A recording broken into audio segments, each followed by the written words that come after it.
Olá, seja muito bem-vindo à série de entrevistas com os candidatos ao governo do Paraná. Durante essa semana, eu e a jornalista Diana Túlio estamos recebendo aqui nos estúdios da TVCI os candidatos que almejam governar o nosso estado pelos próximos 4 anos.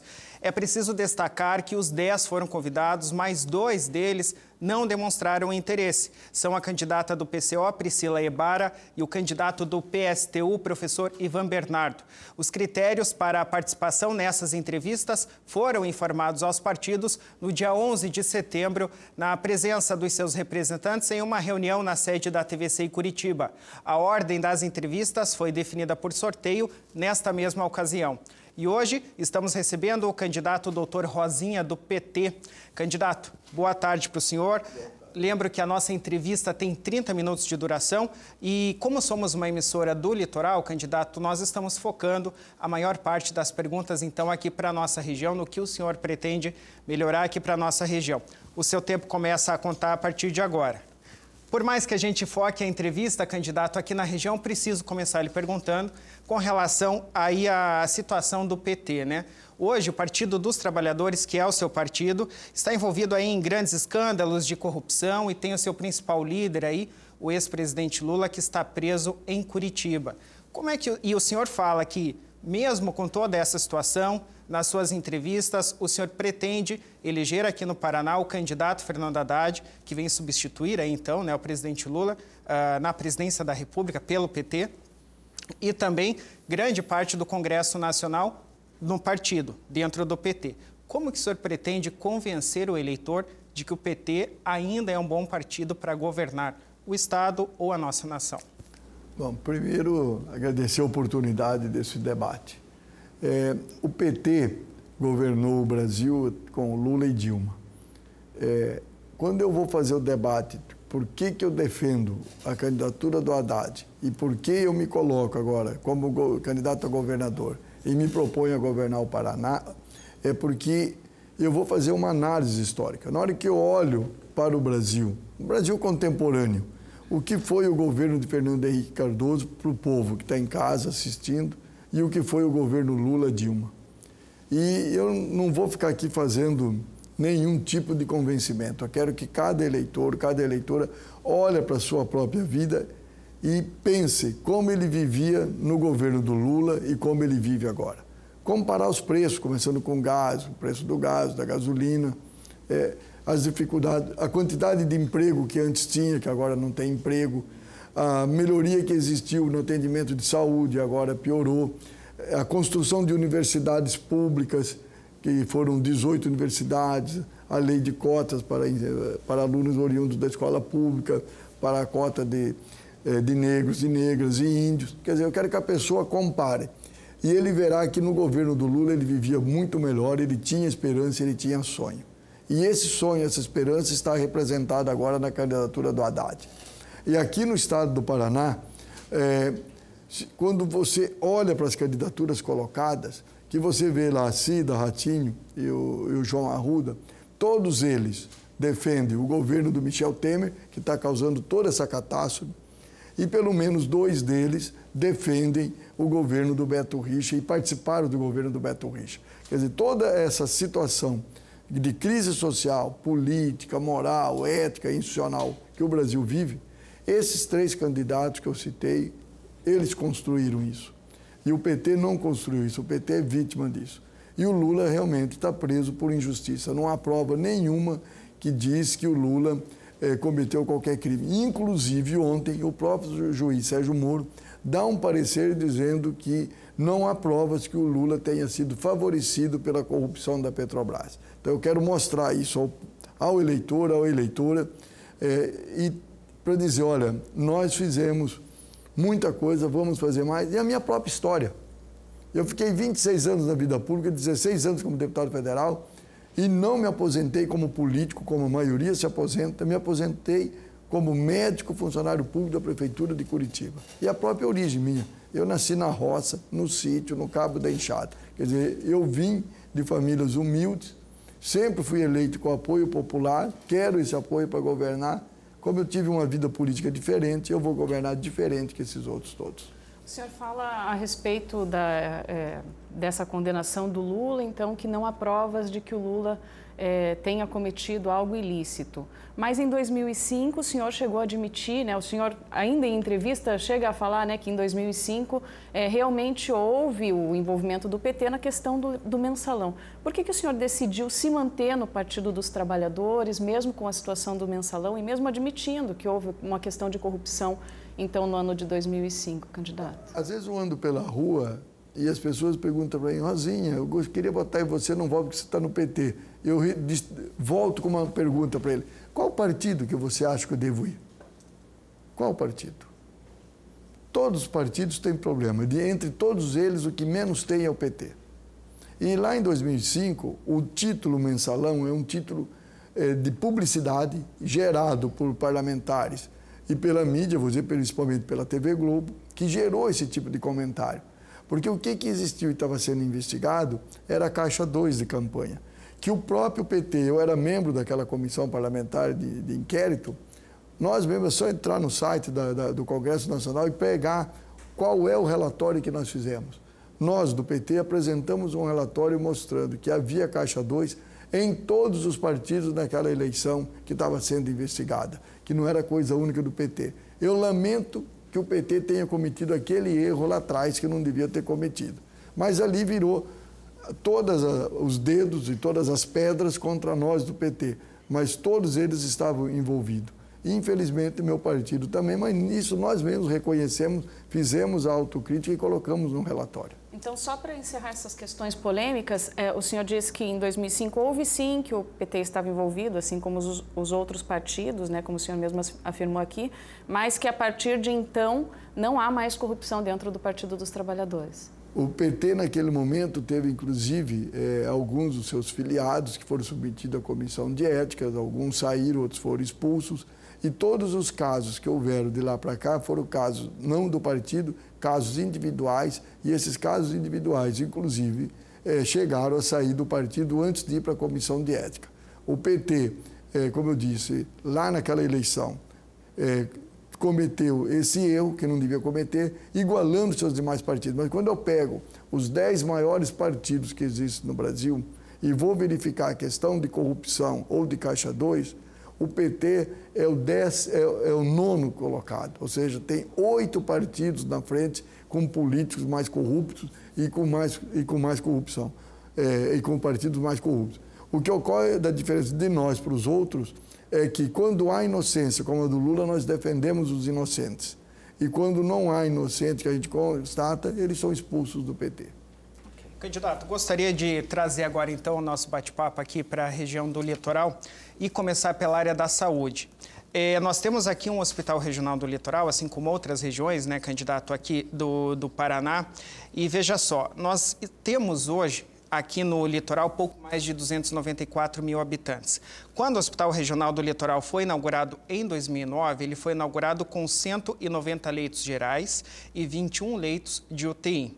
Passados esses quase 10 anos aí, trazendo essa realidade para esse ano agora, e o número da população, obviamente, cresceu, né? Só que há um contrassenso porque, ao invés de crescer também e ser ampliado, o Hospital Regional do Litoral, ele foi diminuído. Esse número de leitos de 190 caiu esse ano para 117. A das UTIs continuou o mesmo número. Houve uma queda em 2015, mas voltou a ser o de 21 agora de UTI. Mas o de leitos gerais caiu de 190 para 117. Como acertar essa conta, candidato, vendo que o Hospital Regional do Litoral é referência aqui e atende os 7 municípios da região? Quando você pega, geralmente os técnicos trabalham da seguinte maneira: eles olham o número de leitos e a população. E dizem, não, no Paraná o número de leitos é um número suficiente para a população que tem. Então, no geral, eles tratam assim. Mas só que quando você vai olhar regionalmente, eles estão mal distribuídos. Então, no estado todo, está dentro da cota do necessário. Quando você olha por regiões, há distorções. Então, nós temos que fazer o seguinte: primeira coisa é fazer uma nova regionalização. As atuais regionais, elas são de 1970, 1980, no antigo modelo do sistema do INAMPS, do NPS, do antigo INAMPS. De lá para cá, foram construídos vários hospitais regionais e foram construídos vários hospitais universitários. Então eu vou fazer, e isso eu faço no primeiro ano de governo, uma nova regionalização, levando em consideração esses hospitais que não existiam e que hoje existem. Essa é a primeira questão. A segunda, eu tenho que dar infraestrutura a esses hospitais, recalculando a distribuição de número de leitos, porque eu garanto que deve sair gente daqui para ir para Campo Largo para ser internado, né? Então isso, eu farei isso, uma infraestrutura calculando o número de leitos de acordo com cada regional e dando condições a esses hospitais para que todo o atendimento de especialidade médica, que a gente chama de média e alta complexidade, seja feito neles e os exames laboratoriais também, seja tomografia, ressonância, todos os exames que são necessários.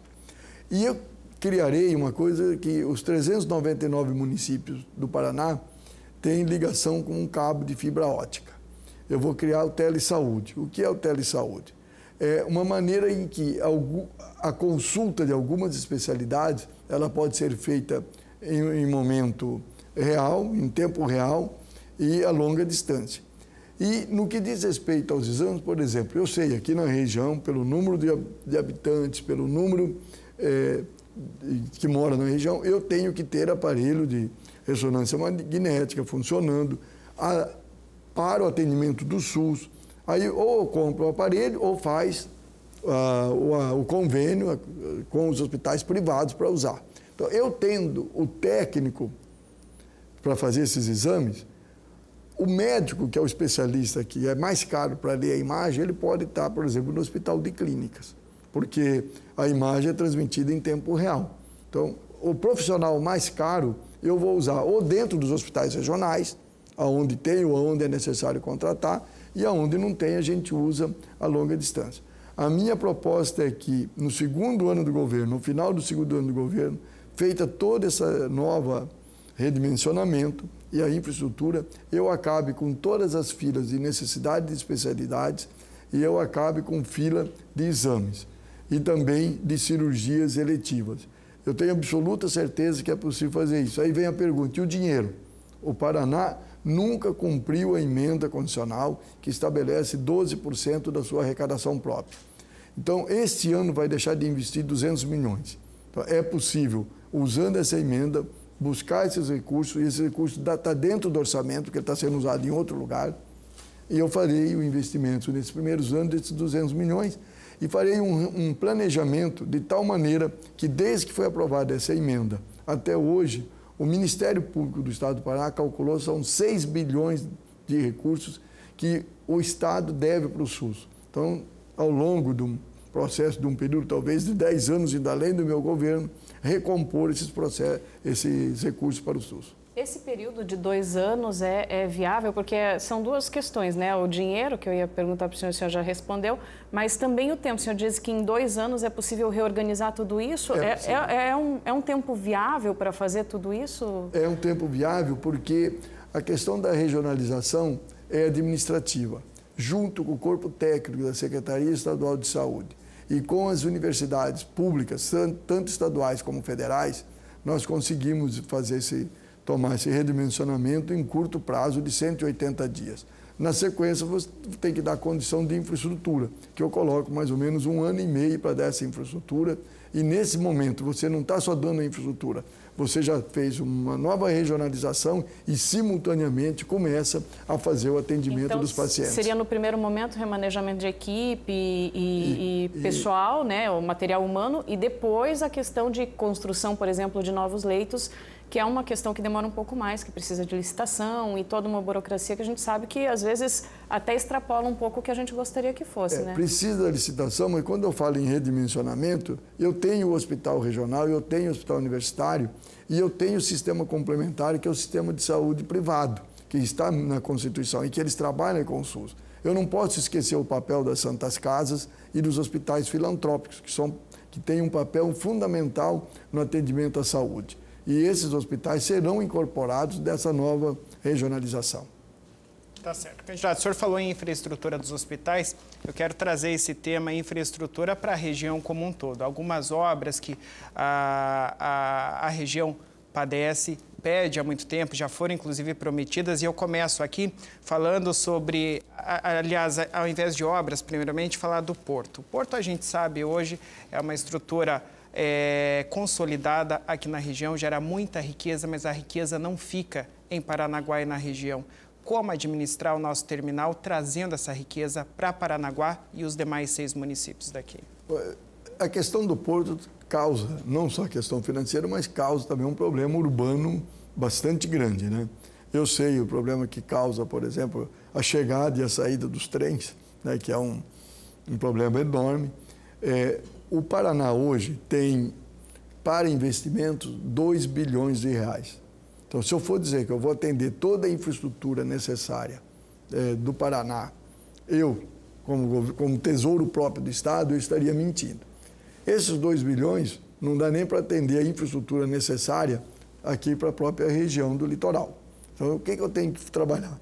Por exemplo, essa questão do trem, para melhorar a situação urbana, eu tenho que encontrar alternativas. Já está sendo feito já um viaduto ali na entrada da cidade. Eu tenho que estudar se serão outros viadutos ou serão outro tipo de ponte.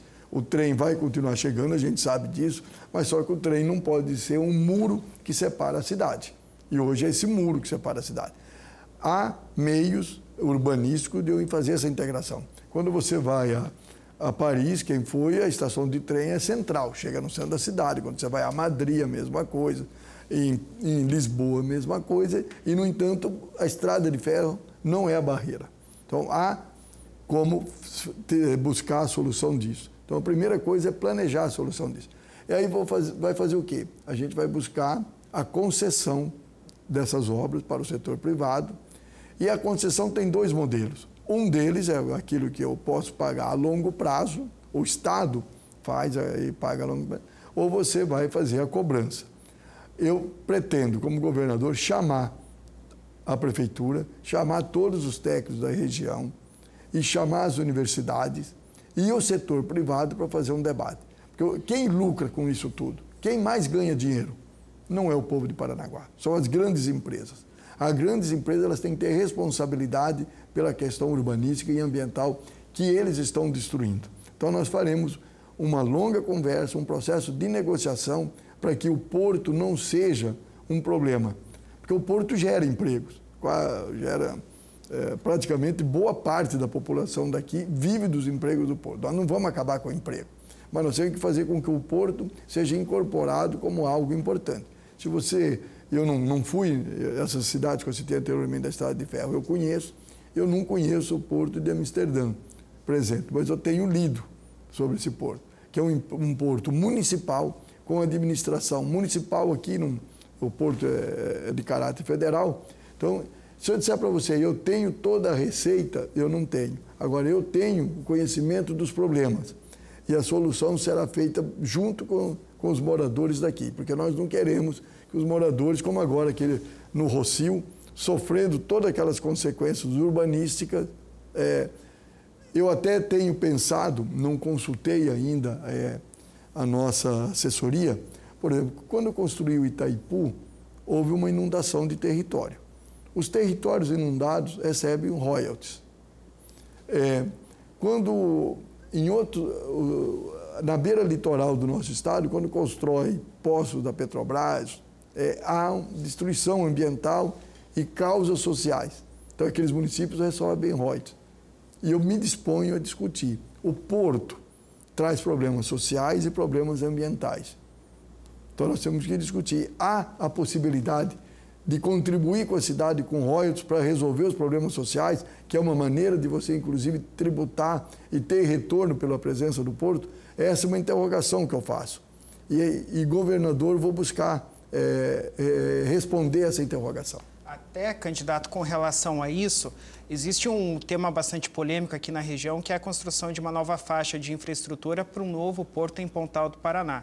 Um município pequeno, como fazer essa obra, esse crescimento, trazer esse novo terminal para cá sem o agredir de uma maneira menos grandiosa ao meio ambiente. E mais, como estruturar também a pequena Pontal do Paraná no sentido de comércio e moradia para esses empregos que o terminal vai trazer para lá também?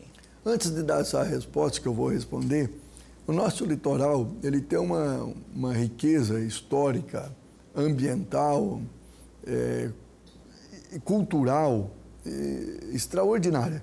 Quando a gente pega aqui Antonina, Morretes, Paranaguá, olha a riqueza cultural e histórica que tem essa região. E as outras, inclusive, de belezas naturais. E, no entanto, o Paraná, o governador, nunca chamou a região para fazer um planejamento da região. Então, eu tenho... aliás, o Paraná nunca teve planejamento de desenvolvimento econômico. Nenhum. Para eu identificar essa área, o que é mais importante. Então, essa riqueza toda, aqui eu vejo o patrimônio, as casas antigas aqui, desabando, caindo tudo, né? É necessário, e eu farei isso, chamarei toda a região, tanto o setor público como privado, para nós fazermos um planejamento de desenvolvimento da região. E um dos principais aspectos aqui de desenvolvimento, além do porto, é a questão turística.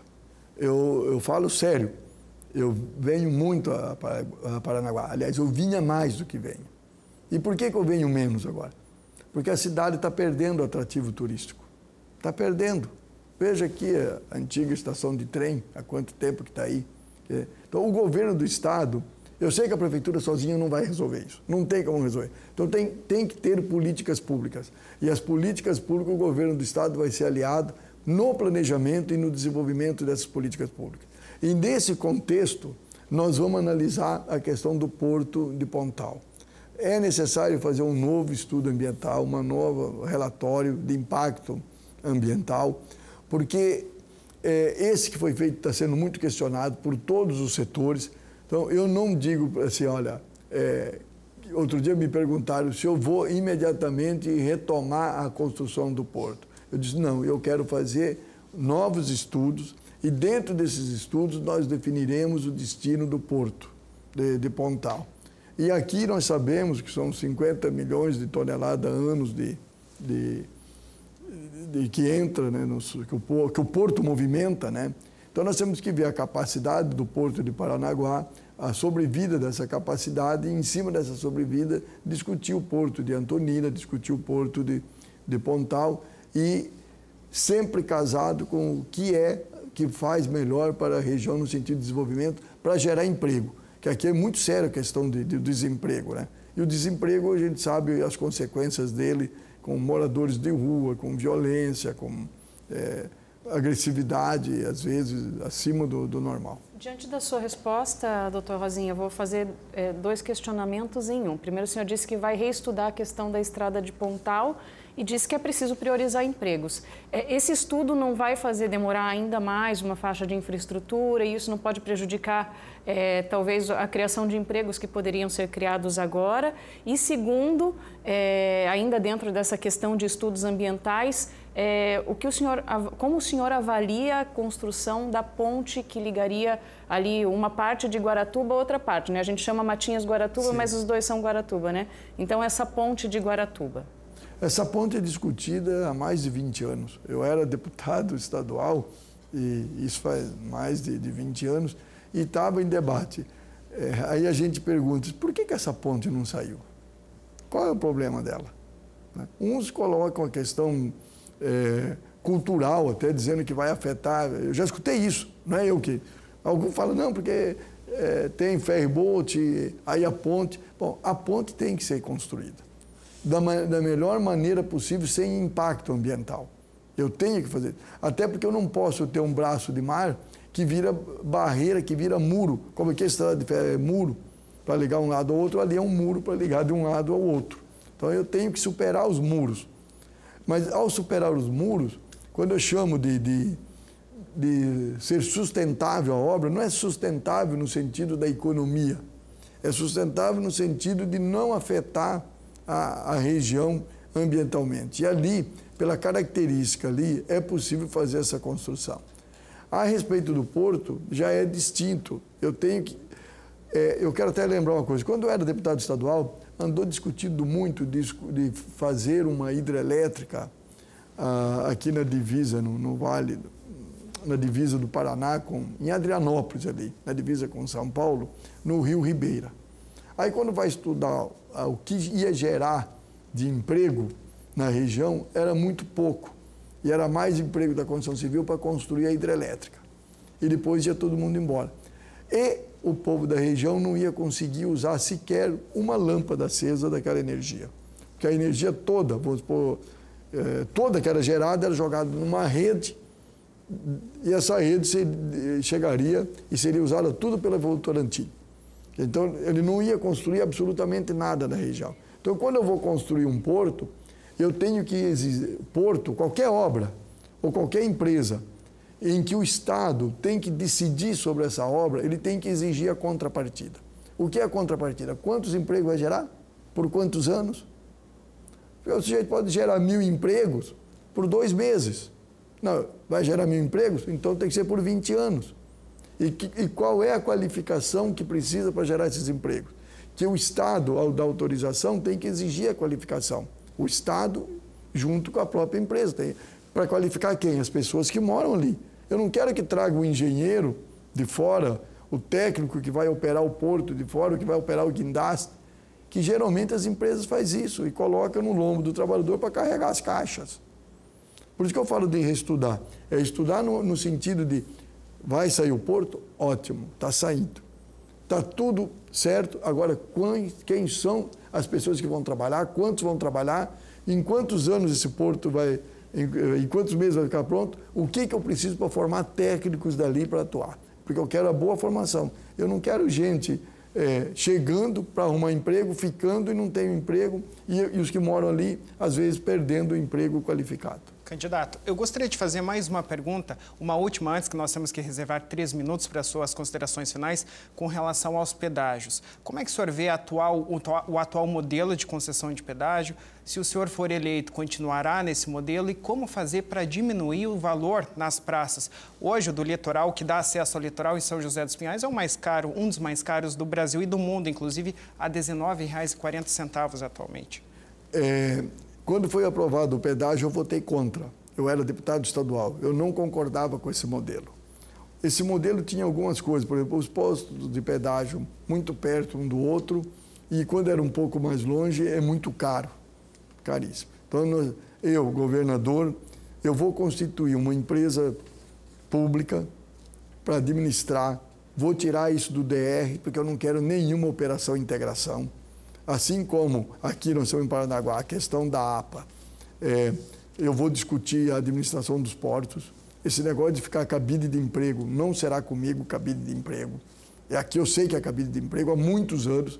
Agora, até recentemente, foi nomeado um garoto aqui. Eu digo garoto, porque para a minha idade eu posso dizer que sequer sabia nada.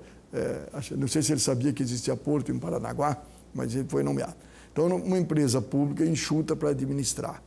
E é critério, um dos princípios, que a tarifa seja menos da metade do que é hoje e o equivalente, mais ou menos, ao que está na BR-101. E aí nós faremos novas concessões. Elas continuarão pedagiadas, mas com novas concessões com valores bastante baixos. Candidato, eu quero reservar, então, agora esses 3 últimos minutos finais aí. O senhor pode se dirigir à sua câmera aqui para falar com o seu eleitor aqui do litoral do Paraná. Fique à vontade. Bom, na minha abertura aqui, eu pedi para que cada um pensasse como que ele vivia antes do Lula chegar presidente, como ele viveu durante o período do presidente Lula e como ele vive agora. É importante que a pessoa faça a reflexão. Hoje nós vivemos uma grave crise econômica, uma grave crise social. Aumentou o número de pessoas passando fome, aumentou o número de desempregados violentamente. Os trabalhadores e as trabalhadoras perderam os direitos trabalhistas, está se terceirizando tudo. Há empresas que mandam embora hoje para contratar amanhã com um salário menor. Isso tudo depois de derrubar a Dilma. Nós queremos retomar o Brasil com desenvolvimento, um Brasil onde o seu povo possa sonhar e possa pensar no futuro. E falar no futuro, eu pergunto, pense você, no seu filho, seu neto, neta, que futuro você imagina para ele mantendo o que existe hoje? Você não tem acesso à saúde. Se seu filho sai, sua filha sai para ir trabalhar, você não sabe se vai voltar pela violência que existe. E a retomada do Brasil com qualidade de vida, com dignidade, passa por você, passa por seu voto E eu defendo aqui o voto no Haddad, que está substituindo o Lula, que foi impedido de sair candidato pela Justiça. Então eu peço o voto para o Haddad. Aqui no Paraná, a mesma coisa. Se você quer ter mudança, quer alguém que pensa diferente, você já sabe que os outros candidatos defendem tudo o que o Michel Temer fez e defendem tudo que o Beto Richa fez. Então, quem pode fazer diferença somos nós, do PT. E a minha história, eu nasci na roça, no Cabo da Enxada, fui deputado, sou médico, pediatra, aposentado como funcionário da prefeitura. Então, eu venho pedir o meu voto, o voto de vocês, para mim, que também é 13, como o do Haddad. E aqui nós vamos votar em 2 senadores esse ano, mas eu vou pedir para você votar em uma senadora, a Miriam Gonçalves, que também é do PT, advogada trabalhista, foi vice-prefeita de Curitiba, e nós temos que revogar algumas coisas de danos que foi feito aos trabalhadores e às trabalhadoras, que é, por exemplo, a reforma trabalhista, a lei da terceirização. E a Miriam é nossa aliada para fazer esse combate. Gente, vocês têm na mão o seu destino, não é o meu, é o seu. E eu digo o seu porque ao votar no 13, você vai estar votando nos teus direitos e no teu direito de voltar a sonhar. Tá certo, candidato. A gente agradece mais uma vez a sua presença aqui em explanar aí o seu plano de governo, seus objetivos aqui para o litoral do Paraná. Lembrando que amanhã o candidato que estará aqui em entrevista conosco é o candidato João Arruda, do MDB. Nós fazemos um intervalo agora para o programa eleitoral gratuito e a gente volta com o Voz na sequência.